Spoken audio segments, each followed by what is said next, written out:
ಪಂಜಾಬ್ ಮತ್ತು ಕೋಲ್ಕತ್ತಾ ನಡುವಿನ ಪಂದ್ಯದಲ್ಲಿ ಸೃಷ್ಟಿಯಾದ ಕೆಲವೊಂದಿಷ್ಟು ದಾಖಲೆಗಳನ್ನು ನಾವೀಗ ನೋಡೋಣ ಸ್ನೇಹಿತರೆ. ಇದು ಯಾವುದೇ ರೀತಿಯಾದಂಥ ಹೈಲೈಟ್ಸ್ ಅಲ್ಲ, ಬರೀ ದಾಖಲೆಗಳನ್ನಷ್ಟೇ ನಾವೀಗ ನೋಡೋಕೆ ಹೋಗೋಣ. ಮೊದಲನೇದಾಗಿ ಸ್ನೇಹಿತರೆ, ಪಂಜಾಬ್ ಕಿಂಗ್ಸಿಗೆ ಏನಿತ್ತಲ್ಲ ಕೇವಲ 2% ಚಾನ್ಸ್ ಇತ್ತು ವಿನ್ ಆಗುವಂಥದ್ದು. 98% ಚಾನ್ಸ್ ಇರೋದು KKRಗೆ ಇತ್ತು. ಆದರೂ ಕೂಡ ಅದನ್ನು 100% ಮಾಡಿಕೊಂಡು ಗೆದ್ದಂಥ ತಂಡ ನಮ್ಮ ಪಂಜಾಬ್ ಕಿಂಗ್ಸ್ ಆಗಿ ಹೊರಹೊಮ್ಮೈತಿ ಅಂತಲೇ ಹೇಳ್ಬೋದು ಸ್ನೇಹಿತರೆ. ನಮಸ್ಕಾರಗಳು ಸ್ನೇಹಿತರೆ, ಟಾಪ್ ಕ್ರಿಕೆಟಿಂಗ್ ಅಪ್ಡೇಟ್ಗೆ ತಮಗೆಲ್ಲರಿಗೂ ಪ್ರೀತಿಯ ಸ್ವಾಗತ. ಇನ್ನೂ ಯಾರೆಲ್ಲ ನಮ್ಮ ಚಾನಲ್ನ ಸಬ್ಸ್ಕ್ರೈಬ್ ಮಾಡ್ಕೊಂಡಿಲ್ಲ, ಬೇಗ ಸಬ್ಸ್ಕ್ರೈಬ್ ಮಾಡ್ಕೊಳ್ಳಿ.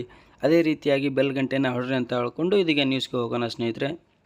ಏನು ಎರಡೂ ತಂಡಗಳದಾವಲ್ಲ ಸ್ನೇಹಿತರೆ, 16 ಓವರ್ಗಿಂತ ಹೆಚ್ಚು ಆಡಕ್ಕೆ ಹೋಗೇ ಇಲ್ಲ. ಕೇವಲ ಪಂಜಾಬ್ ಕಿಂಗ್ಸ್ ಆಡಿದ್ದು 15.3 ಓವರ್ಗಳನ್ನು ಅಷ್ಟೇ ಆಡೈತಿ. KKR ಆಡೈತಿ 15.1 ಓವರ್ನ ಅಷ್ಟೇ ಆಡೈತಿ. ಅಷ್ಟಾಡಿ ಕೂಡ ಎರಡೂ ತಂಡಗಳು ಆಲ್ಔಟ್ ಆಗಿ ಹೋಗಿಬಿಟ್ಟದ ಸ್ನೇಹಿತರೆ. ಪಂಜಾಬ್ 111 ಕಲೆ ಹಾಕಿದರೆ KKR 95 ರನ್ನುಗಳಿಗೆ ಮುಗ್ಗರಿಸಿ ಹೋಗಿದೆ ಅಂತಲೇ ಹೇಳ್ಬೋದು.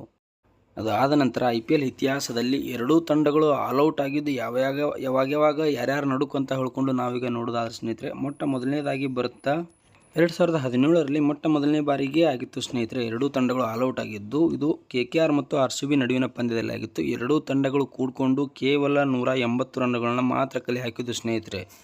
ಅದು ಆದ ನಂತರ 2018ರಲ್ಲಿ ಮತ್ತು MI ಮತ್ತು SRH ನಡುವಿನ ಪಂದ್ಯದಲ್ಲಿ ಸ್ನೇಹಿತರೆ ಎರಡೂ ತಂಡಗಳು ಸೇರಿಸಿಕೊಂಡು 205 ರನ್ನುಗಳನ್ನ ಕಲೆ ಹಾಕಿದ್ದು.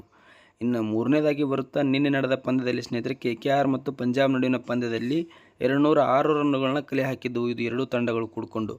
ಅದು ಆದ ನಂತರ 2024ರಲ್ಲಿ MI ಮತ್ತು KKR ನಡುವಿನ ಪಂದ್ಯದಲ್ಲಿ ಮತ್ತೆ 314 ರನ್ನುಗಳನ್ನ ಕಲೆ ಹಾಕಿದ್ವು. ಅದು ಆದ ನಂತರ ಸ್ನೇಹಿತರೆ ಇವು ಏನದಾವಲ್ಲ ಇಷ್ಟು ಹೇಳಿದ್ನಲ್ಲ, ಇವು ಎರಡೂ ತಂಡಗಳು ಕಲೆ ಹಾಕಿದ ಮೊತ್ತ ಮತ್ತು ಆಲ್ಔಟ್ ಕೂಡ ಆಗಿ ಹೋಗಿದ್ದು ಎರಡೂ ತಂಡಗಳು ಕೂಡ. ಅದು ಆದ ನಂತರ ಇದೀಗ ಪಂಜಾಬ್ ಕಿಂಗ್ಸ್ ಒಂದು ದೊಡ್ಡ ರೆಕಾರ್ಡನ್ನೇ ಮಾಡಿದೆ ಅಂತಲೇ ಹೇಳ್ಬೋದು ಸ್ನೇಹಿತರೆ. ಕಳೆದ ವರ್ಷ ಇದು ಮತ್ತೆ ಪಂಜಾಬ್ ಮತ್ತು KKR ನಡುವಿನ ಪಂದ್ಯದಲ್ಲಿ ಪಂಜಾಬ್ ಕಿಂಗ್ಸ್ T20ಯಲ್ಲಿ ಹೈಯೆಸ್ಟ್ ರನ್ ಚೇಸ್ ಮಾಡಿಬಿಟ್ಟಿತ್ತು ಸ್ನೇಹಿತರೆ. ಪಂಜಾಬ್ ಕಿಂಗ್ಸ್ ಅದು T20 ಇತಿಹಾಸದಲ್ಲೇ. ಇದೀಗ ಪಂಜಾಬ್ ಕಿಂಗ್ಸ್ ಕಡಿಮೆ ರನ್ಗಳನ್ನ ಹೊಡೆದು ಗೆದ್ದು ಬಿಗೈತಿ ಅಂತಲೇ ಹೇಳ್ಬೋದು. ಡಿಫೆಂಡ್ ಮಾಡ್ಕೊಂಬಿಟ್ಟೈತಿ. ಅತಿ ಕಡಿಮೆ ರನ್ಗಳನ್ನ ಪಂಜಾಬ್ ಕಿಂಗ್ಸ್ ಹೊಡೆದು ಈ ಬಾರಿ ಗೆದ್ದು ಬಿಗೈತಿ ಅಂತಲೇ ಹೇಳ್ಬೋದು. ಅದಾದ ನಂತರ ಏನು ನಿನ್ನೆ ನಡೆದ ಪಂದ್ಯದಲ್ಲಿ ಚಹಲ್ ಅವರು 4 ವಿಕೆಟ್ಗಳನ್ನು ತೊಗೊಂಡ್ರಲ್ಲ, ಅದು ಅದೇ ರೀತಿಯಾಗಿ 4 ಮತ್ತು 4ಕ್ಕಿಂತ ಹೆಚ್ಚು ವಿಕೆಟ್ಗಳನ್ನು ಯಾರ್ಯಾರು ಜಾಸ್ತಿ ತೊಗೊಂಡ್ರ ಅಂತ ಹೇಳ್ಕೊಂಡು ನಾವೀಗ ನೋಡಿದಾರೆ ಸ್ನೇಹಿತರೆ. ಅತಿ ಹೆಚ್ಚು ಬಾರಿ 4 ಮತ್ತು 4ಕ್ಕಿಂತ ಹೆಚ್ಚು ವಿಕೆಟ್ಗಳನ್ನು ತೊಗೊಂಡವರು ನಮ್ಮ ಚಹಲ್ ಅವರು ಟಾಪಲ್ಲಿ ಬರ್ತಾರೆ ಸ್ನೇಹಿತರೆ. ಟೋಟಲ್ ಆಗಿ 8 ಸಲ ಈ ಸಾಧನೆಯನ್ನು ಮಾಡಿದ್ದಾರೆ. ಅದು ಆದ ನಂತರ ನಮ್ಮ ಸುನಿಲ್ ನಾರಾಯಣ್ ಅವರು ಕೂಡ 8 ಬಾರಿ ಮಾಡಿದ್ದಾರೆ. ಮೂರನೇದವರು ಮಲಿಂಗ ಅವರು ಸ್ನೇಹಿತರೆ, ಇವರು 7 ಬಾರಿ ಈ ದಾಖಲೆಯನ್ನು ಮಾಡಿದ್ದಾರೆ. ಅದು ಆದ ನಂತರ ರಬಾಡ್ ಅವರು 6 ಬಾರಿ ಮಾಡಿದ್ದಾರೆ ಸ್ನೇಹಿತರೆ. ಇನ್ನು ಚಹಲ್ ಅವರು ಒಂದು ಸಾಧನೆ ಏನಪ್ಪ ಅಂದ್ರೆ 3 ಸಲ ಇದು ಆಗಿರೋ ದಾಖಲೆ KKR ವಿರುದ್ಧನ ಆಗಿ ಹೋಗೈತಿ ಅಂತಲೇ ಹೇಳ್ಬೋದು.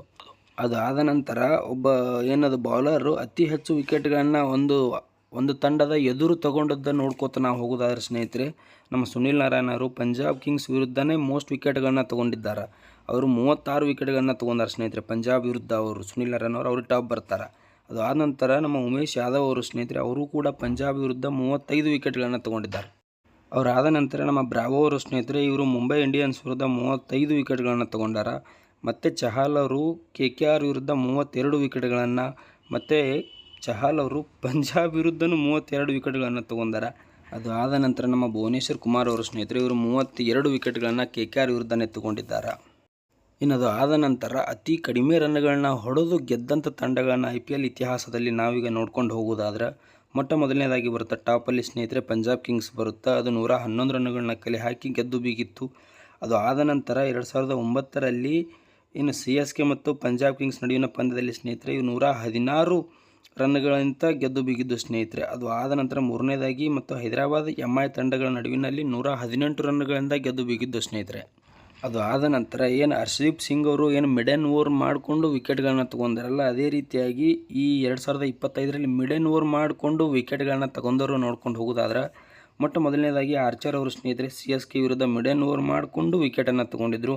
ಅದು ಆದ ನಂತರ ವೈಭವ್ ಅರೋರಾ ಅವರು ಸ್ನೇಹಿತರೆ, ಅವರು ಕೂಡ ಮಿಡನ್ ಓವರ್ ಮಾಡಿದರು. ಇನ್ನು ಮೂರನೇದರು ಮುಖೇಶ್ ಕುಮಾರ್ ಅವರು RCB ವಿರುದ್ಧ ಮಿಡನ್ ಮಾಡಿದರು. ಮೊಯಿನ್ ಅಲಿ ಅವರು CSK ವಿರುದ್ಧ, ಹರ್ಷದೀಪ್ ಸಿಂಗ್ ಅವರು KKR ವಿರುದ್ಧ ಸ್ನೇಹಿತರೆ. ಇವರು ಮಿಡನ್ ಓವರನ್ನು ಮಾಡಿಕೊಂಡು ಮತ್ತೆ ವಿಕೆಟ್ಗಳನ್ನ ತೊಗೊಂಡಿದ್ದಾರೆ ಅಂತಲೇ ಹೇಳ್ಬೋದು ಸ್ನೇಹಿತರೆ. ಅದು ಆದ ನಂತರ ಪಂಜಾಬ್ ಕಿಂಗ್ಸ್ ಅತಿ ಕಡಿಮೆ ರನ್ಗಳನ್ನ ಕಲೆ ಹಾಕ್ಕೊಂಡು ಆಲ್ಔಟ್ ಆಗಿದ್ದು ಯಾವಾಗಂತ ನೋಡ್ಕೊಂಡು ಹೋಗೋದಾದ್ರೆ ಮೊದಲನೇದಾಗಿ 2017ರಲ್ಲಿ ರೈಸಿಂಗ್ ಪುಣೆ ವಿರುದ್ಧ 73 ರನ್ಗಳನ್ನ ಕಲೆ ಹಾಕಿತ್ತು. 2015ರಲ್ಲಿ RCB ವಿರುದ್ಧ 88 ರನ್ನುಗಳು. ಅದು ಮತ್ತೆ 2018ರಲ್ಲಿ RCB ವಿರುದ್ಧ ಮತ್ತೆ 88 ಸ್ನೇಹಿತರೆ. ಅದು ಆದ ನಂತರ ನಿನ್ನೆ ನಡೆದ ಪಂದ್ಯದಲ್ಲಿ 111 ರನ್ನುಗಳು, ಮತ್ತೆ DC ವಿರುದ್ಧ 111 ರನ್ನುಗಳನ್ನ ಕಲೆ ಹಾಕಿತ್ತು. ಇನ್ನು 2025ರ IPLನಲ್ಲಿ ಲೋವೆಸ್ಟ್ ಕಡಿಮೆ ರನ್ನುಗಳನ್ನ ಹೊಡೆದ ತಂಡಗಳನ್ನ ನೋಡ್ಕೊತ ಹೋಗೋದಾರ ಸ್ನೇಹಿತರೆ, CSK ಮತ್ತು KKR ನಡುವಿನ ಪಂದ್ಯದಲ್ಲಿ 103 ರನ್ನುಗಳನ್ನ ಕಲೆ ಹಾಕಿತ್ತಲ್ಲ, ಇದೀಗ 111 ರನ್ನುಗಳು. ಇದು ಸೆಕೆಂಡ್ ಲೋವೆಸ್ಟ್ ರನ್ ಆಗಿ ಹೊರಹೊಮ್ಮುತ್ತೆ ಸ್ನೇಹಿತರೆ. ಇದಾಗಿತ್ತು ನನಗೆ ಗೊತ್ತಿದ್ದಂತಹ ರೆಕಾರ್ಡ್ಗಳು ಸ್ನೇಹಿತರೆ. ನಿಮಗೆ ಯಾವುದಾದ್ರೂ ರೆಕಾರ್ಡ್ಗಳು ಗೊತ್ತಿದ್ದರೆ ದಯಮಾಡಿ ನನಗೂ ತಿಳಿಸಿ. ಮತ್ತೆ ಸಿಗೋಣ ಸ್ನೇಹಿತರೆ.